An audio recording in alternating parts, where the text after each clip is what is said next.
No. Anyway, it doesn't matter what I did or did not read. I'm going to read it now. So. Cheers. Let's get on.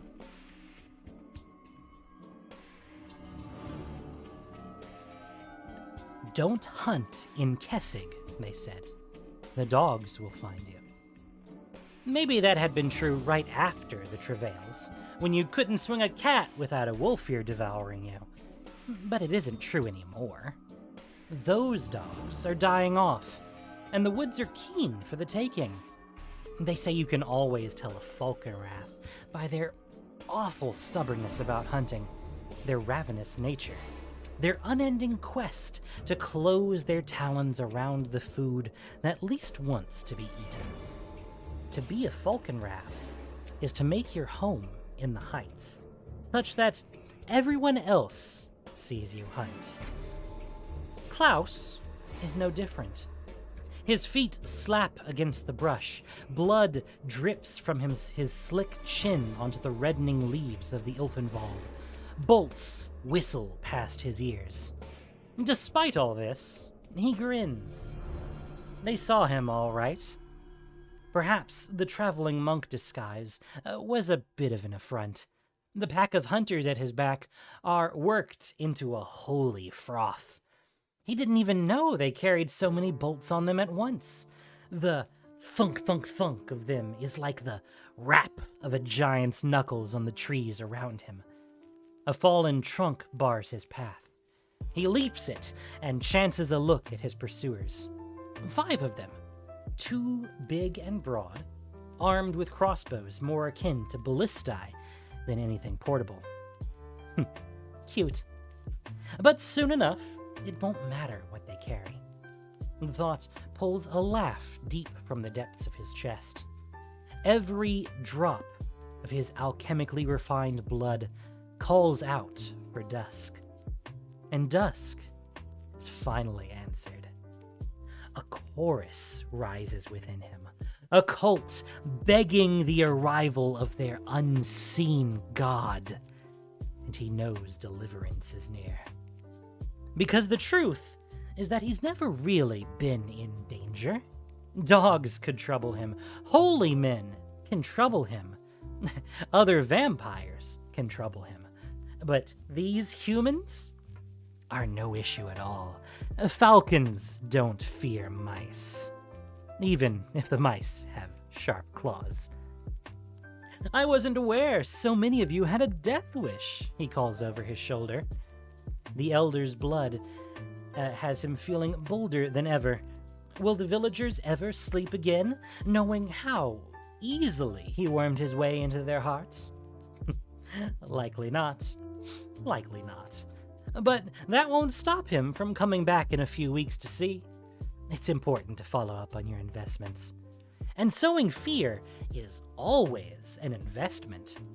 Rather than answering him, the hunters fire their bolts, the 2 largest shooting through the air, lightning quick and loud as thunder. Both aim straight for his head. Oh, they're good shots, but he's no stag, no bear, no simpering forest creature. Unnatural speed sees him dodge one and pluck the other right out of the air. A stake? My, but they were getting bold, weren't they? But Klaus, oh, he's in a good mood. Magnanimous even, glutted as he is, the blood still staining the talismans he sold to the unwitting villagers. Stake in hand, he leaps up to an overhanging branch. With its secure weight beneath his feet, he turns to face the hunters beneath him. "Gentlemen, ladies," he says, "I must thank you for the exercise, truly." Look at them. Look at the fear written across their faces, the deep lines carved by worry.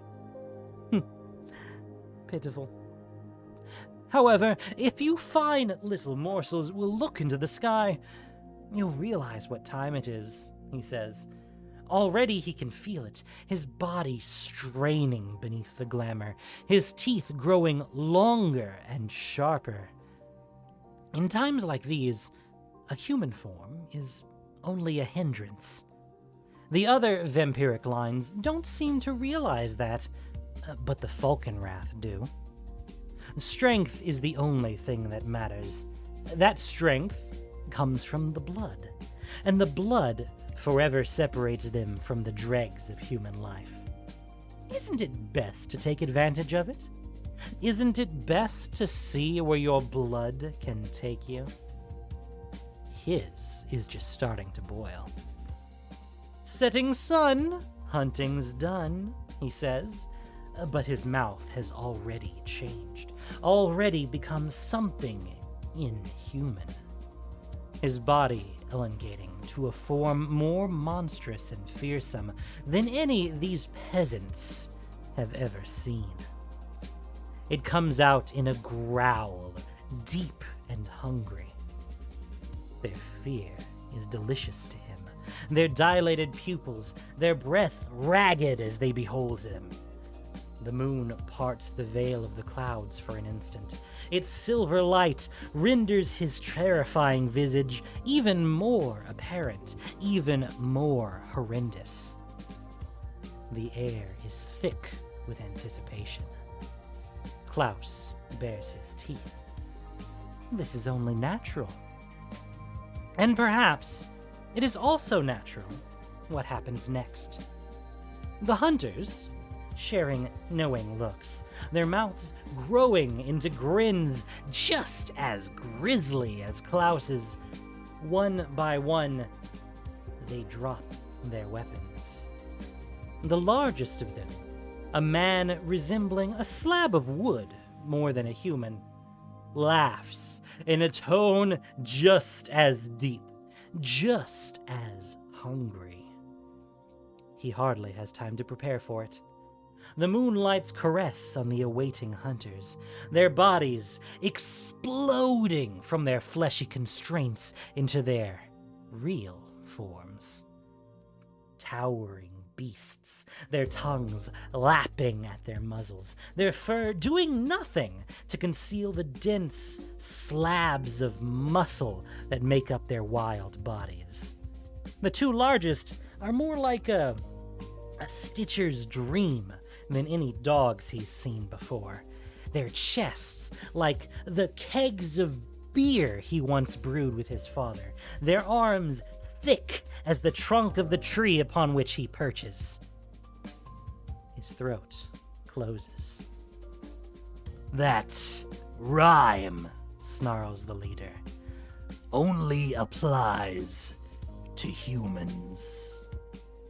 Klaus knows well when to run, when to flee, when to take to the skies like the falcons he so strives to emulate.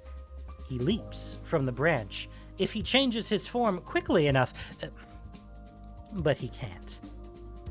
Dogs, after all, can pluck anything out of the air if they put their minds to it. Jaws crush his chest. He's on the ground before he knows what's happened. The wolves circling, looking down on him as if a 200-year-old vampire is no more to them than a bag of meat. You can't do this to me, he stammers. This isn't how it works. The night belongs to those who take it, says the leader, just before his mouth changes to muzzle. It is the last thing Klaus ever hears. Yeah, I definitely remember reading this bit before. Oh, it's so good. Frickin' choirs in his blood. A+.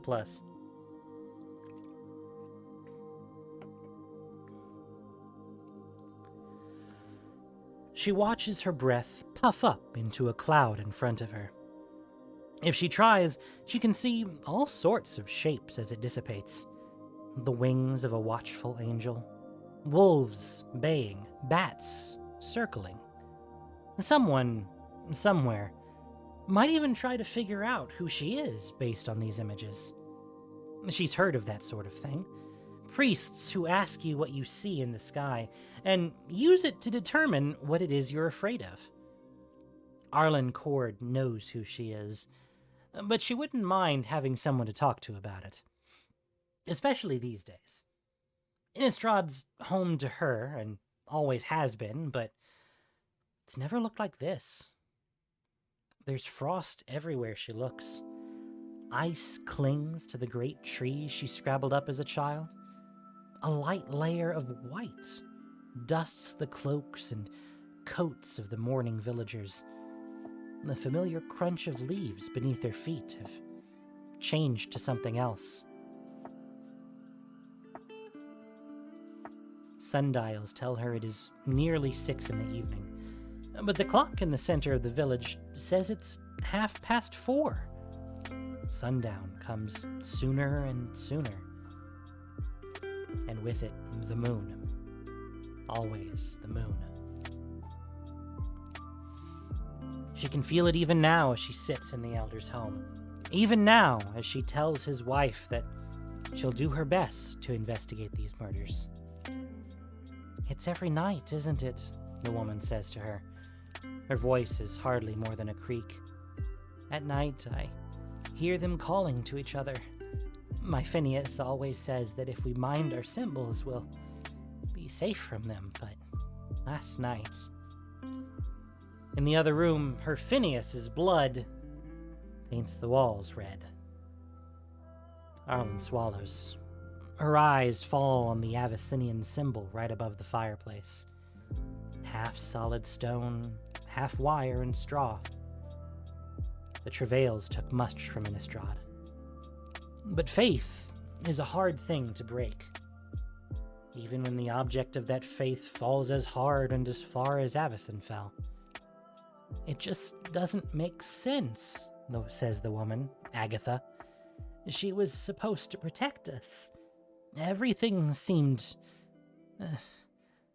for a little while, it was..." Arlen covers Agatha's hand with her own. "Sometimes, in the face of unspeakable odds, a simple human connection can find its voice." Agatha sniffs. She looks up at the symbol herself, her gaze falling to the ground the moment she beholds it. "We aren't alone," Arlen says. "No matter how dark it may seem, the dawn will come, one way or another. Easy for you to say. But it isn't easy to say. At all. Especially not for Arlen, who remembers so vividly the angel's raised spear. For weeks after the travails, her wolves wanted nothing to do with human society. And she could hardly blame them. To walk among man was to breathe in their sorrows and bear their weight. The woods brought life. The roads and churches and villages. Only endless death. Yet death is everywhere on Innistrad. And to turn from it is to turn away from the beauty of human endeavor. Living in the woods is easier, yes. Simpler, yes. But the triumph of a hunt is a distant second to the triumph of a village against the encroaching night. To build a place where children do not fear the dark takes many years, but its rewards last generations. So she visits the villages and towns of Kessig, doing what she can to fortify them against the darkness. Agatha throws another log on the fire. As she sits back down into the old, thread-worn chair, she pulls her husband's cloak more tightly around herself. Her breath is misting, too. Arlen considers asking her what she sees in it. "Miss Kord," she asks. "Yes?" "It's getting darker, isn't it?" Arlen swallows. A glance out the window is all that's needed to confirm Agatha's fears. They both know what the answer is. That she'd even ask speaks to how raw her husband's death the previous night has left her. Kessigers so often rely on their superstitions to keep them safe from things they'd rather not name. They should not be playing words. There we go. Go back to spookier music, please. Thank you.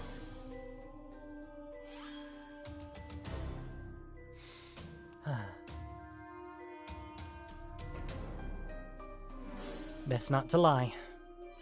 Yes, I think it is. Agatha draws up her knees. Gustav and Klein say their crops aren't growing the way they ought to.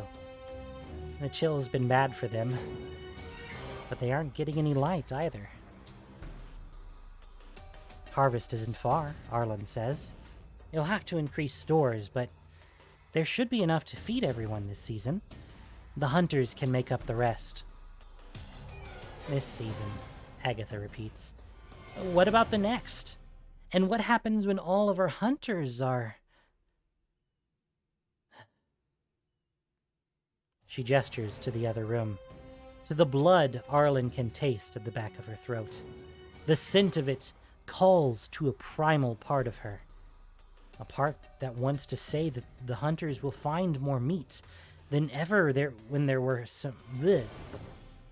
A part of her that wants to say that the hunters will find more meat than ever when there are so many wolves among them. They say it was a vampire.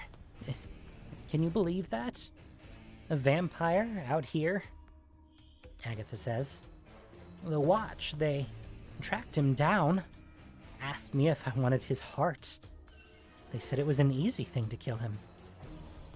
I think I saw them on my way here, Arlen says. Working on... Looked a bit like a scarecrow, but much larger. With fangs. Some kind of effigy. Arlen pours her another cup of tea. In the chill air, steam curls out of the cup, reaching higher and higher. The bright scent of herbs makes the gray din brighter. Here, she says. All those tears are going to leave you thirsty, whether you know it or not. She smiles again and tips the cup to her lips. It's good. I don't know what you put in it, but the spices feel warm. It's an old family recipe, Arlen says. Really, it's mixed largely based on what felt right to her nose the last time she was out in the woods. If I shared it, they'd haunt me. There's something like a laugh from Agatha, a short breath, a longer one. Can't have that. No, we can't, says Arlen. She pours herself a cup, too. So, here's an idea. As long as we're drinking these 2 cups, we'll talk about our families. I'll tell you all about my brothers, and you can tell me about Phineas. Her nod is half hidden in that oversized wool sweater. All right. I can do that. I'm glad, says Arlen. And afterward, you can tell me more about that witch.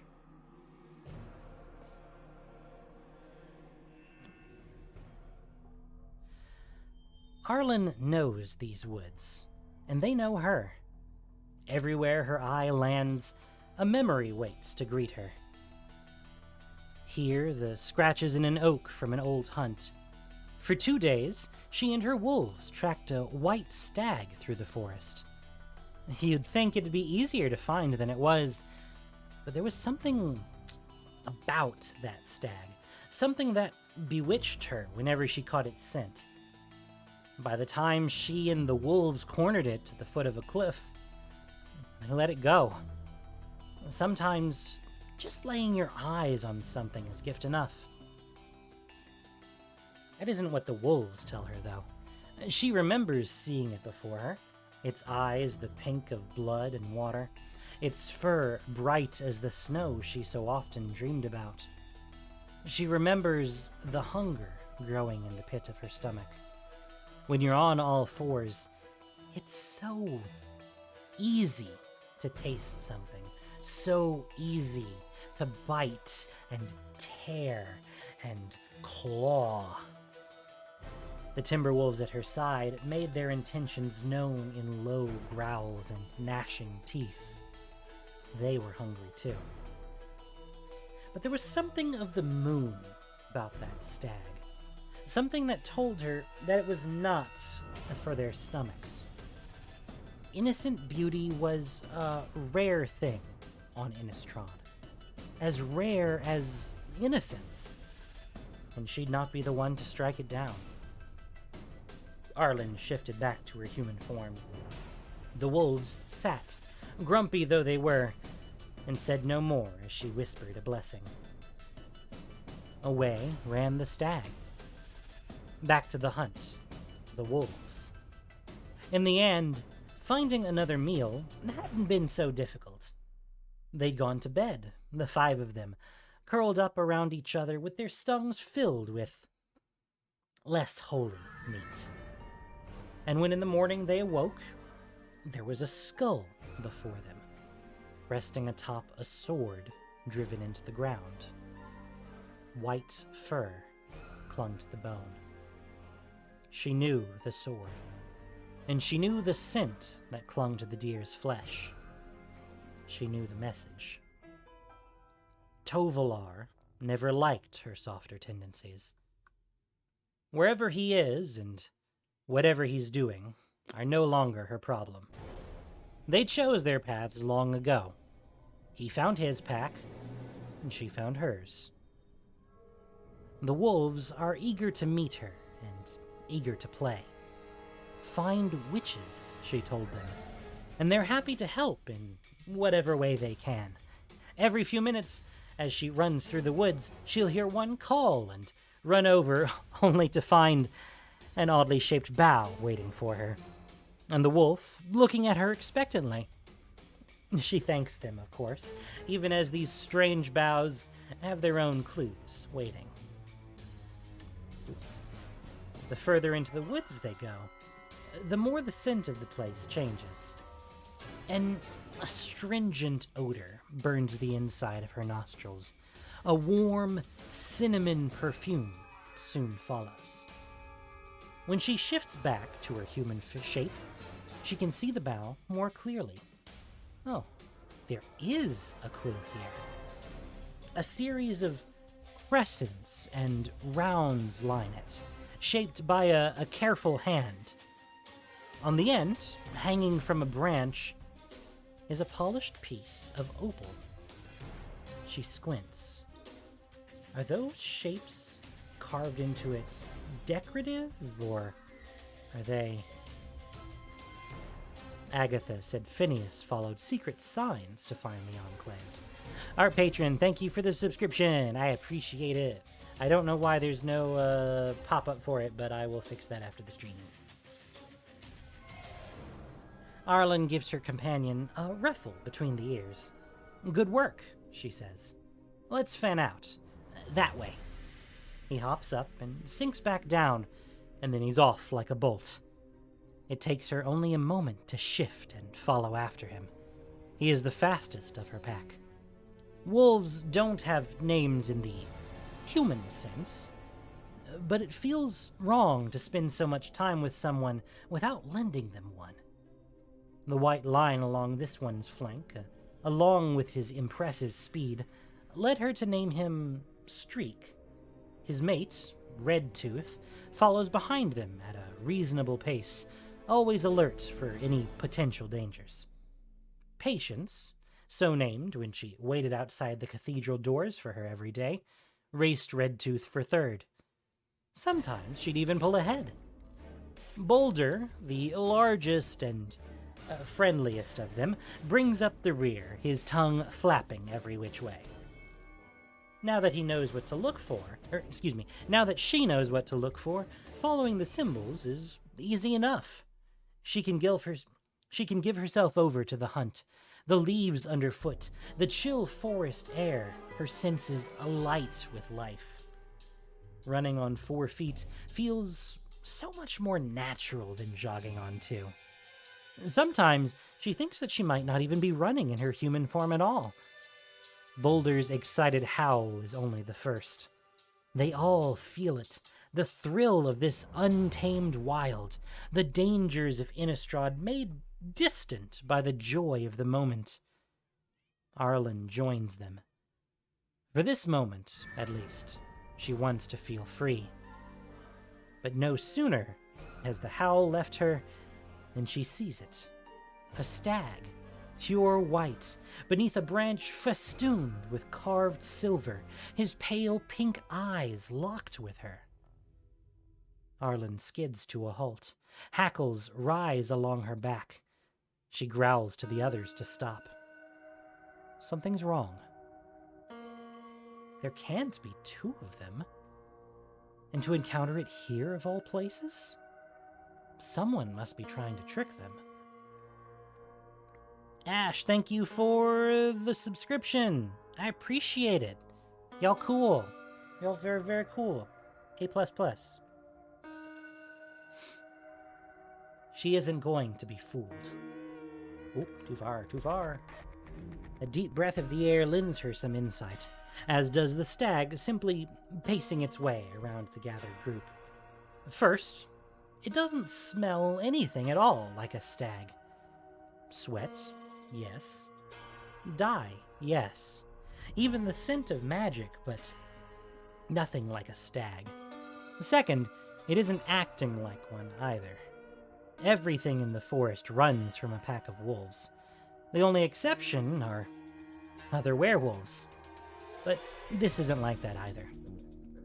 The stag paces around them. Redtooth lowers her muzzle and snarls as he draws near. The stag draws away, locking eyes once more with Arlen. The way he's tilting his head is the last clue she needs. Arlen barks an order at the others to stay put. She slinks behind a tree and shifts back to her human form. Patience bounds over with her leather pack. She reaches in for her clothes. "Catilda, isn't it?" she calls. "I hope you'll give me a moment to make myself decent." The woods around her seem to laugh. She feels the thrill of it against her back as she changes. It's only as she looks around that she realizes they're beneath one of the massive stone arches of the Celestis. Something about the structure had always reminded her of a clock's inner workings. At times, it was said the arms shifted about the central platform, which itself was as large as any village green. Arlen had never seen it happen herself, but she'd had all sorts of ideas about what ancient rituals must drive it. They must have gone deep into the woods. Arlen's mother always used to caution her to turn back whenever she saw the broken rings rising from the earth. As a child, she wondered what it would be like to climb the wide, flat surfaces. If the people in Thraben woke up every day with that sort of view. Maybe if she got up there herself, she could pretend to be some pampered noble. Now, as an adult, she eyed the carvings along its pitted surface with worry, the lenses with distinct unease. Her mother had been right to warn her of the Celestis. Whatever purpose it once served is best left to the past. Water.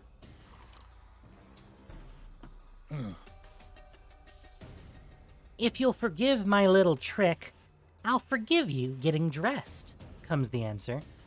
Her voice is at once charming and distant. She sounds, Arlen thinks, like the sort of village matron who figured out a long time ago that you were the one stealing her pies. The wolves in this forest aren't typically so well behaved. Most of them would have attacked. Arlen rounds the trunk. Where there had once been nothing but trees and underbrush, she now sees an enclave. Branches and hides fashioned into tents. decorated with the same crescents and spheres she'd seen earlier.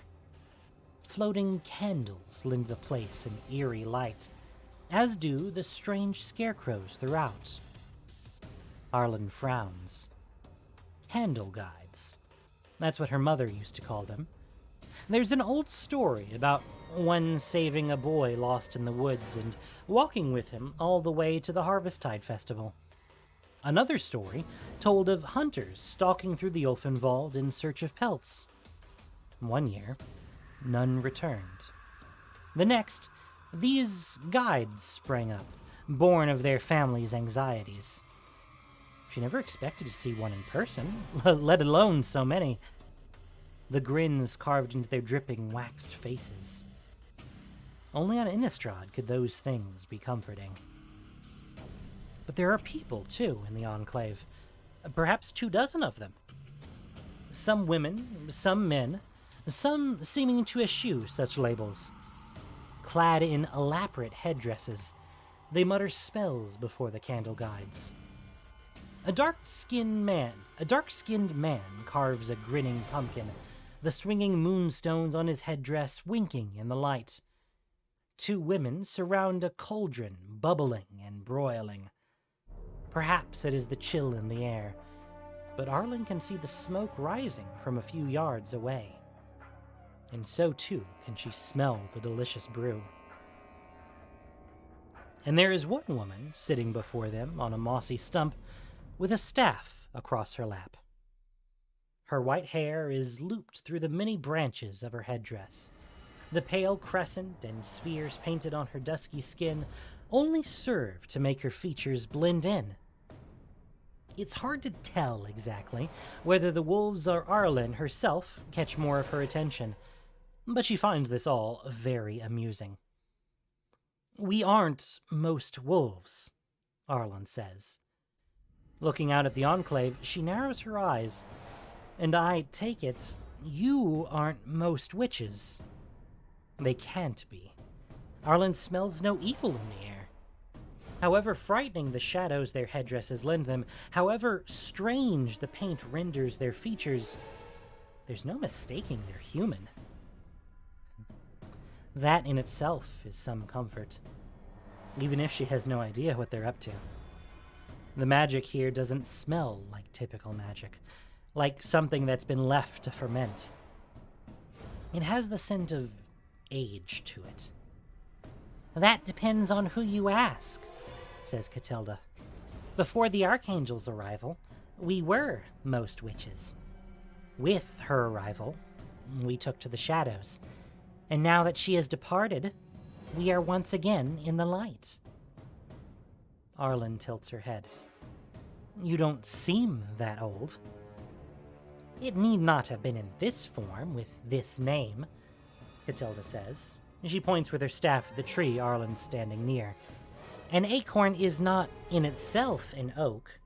Given time, water, sun, it may become one.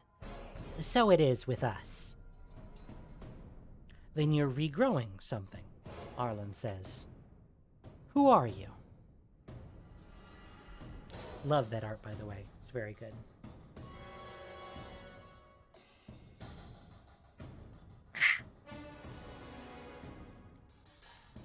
"We are what was once and will be. We are what the dark cannot kill. We are the Dawnheart Coven." The woman speaks with the voice of 3, her eyes flashing with every syllable. The tip of her staff glows. She taps it to the earth. The brush surrounding them springs to life, growing rapidly, taking strange shape. In a matter of seconds, Arlen recognizes it.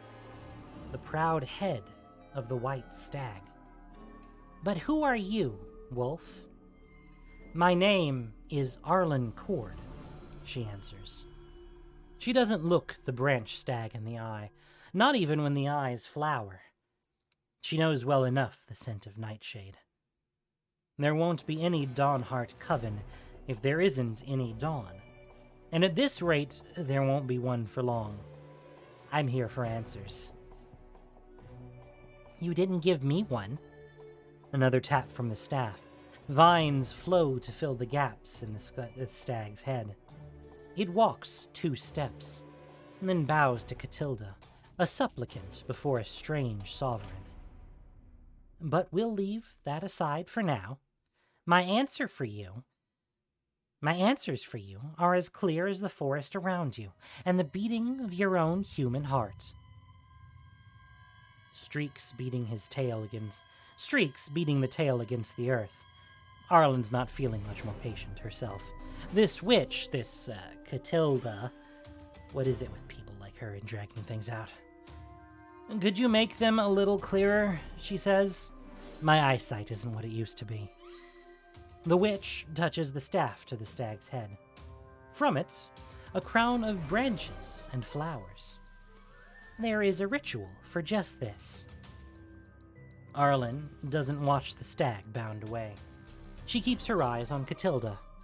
If there's anything I've learned, it's that rituals are never easy. Therein lies their power. A ritual centers the community and its traditions. Over time, hundreds add their faith to its power, far surpassing anything a single mage might dream of doing, says Catilda. The Archangel distracted us from these traditions. We must return to them, to harvest tide. Hydrate and posture check. Okay, if you insist.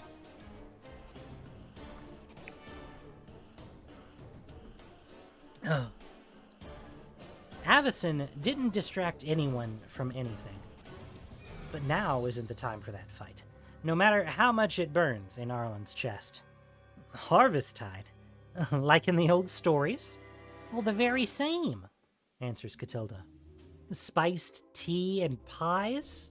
Says Arlen. The fire burns hotter. As an Avacynian priest, Arlen knew well how strong the Archangel's protection had been.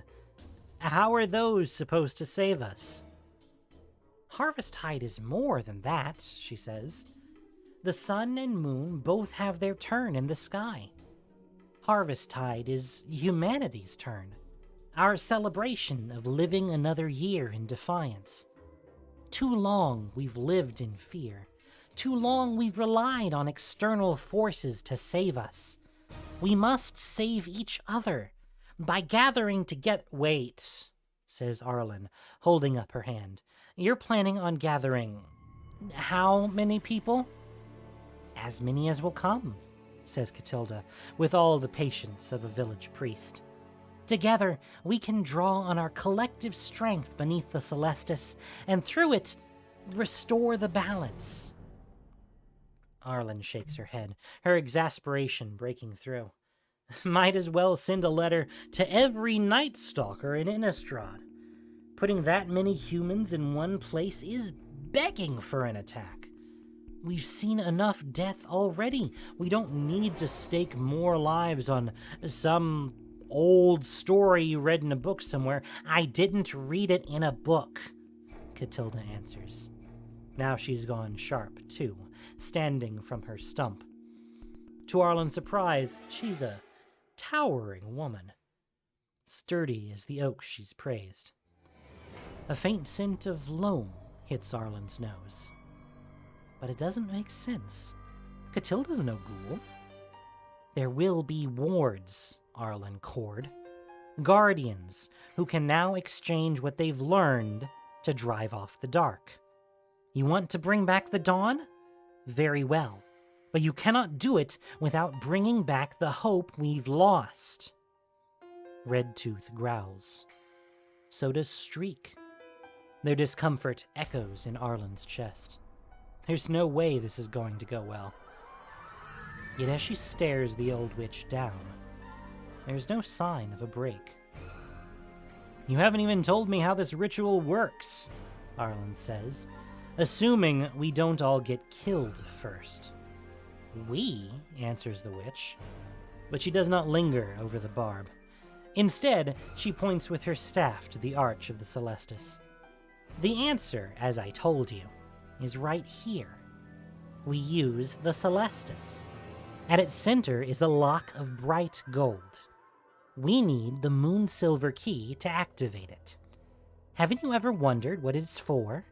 Our ancestors used it for just this, righting the balance of day and night. In the Kessig Woods, surrounded by the enemy. Yes, to stoke the fire of hope, Arlen cuts in. And if we don't? If we find some other way?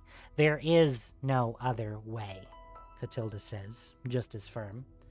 If the Celestus isn't activated, and if it isn't activated properly, then the night will overtake the day. Geists, ghouls, vampires, werewolves, you will feast on us until I'm not. But a sound cutting through the woods stops her voice in her throat. A howl, rough and deep. A sound that sets the wolf within her alight. Her pack answers, and she can feel their joy, feel their eagerness for the hunt. For she knows that howl well. She heard it for the first time years ago. Huddled in her room, staring up at the symbol meant to keep her safe. And she had torn from her family's home, feet and hands against the damp midnight earth, running toward it with all she had, because it spoke of a fearless Innistrad. The first time she had heard that yell, that howl, was 20 years ago. The first night she tasted blood. The first night she tasted freedom. It still stirs her, even now. Tovalar.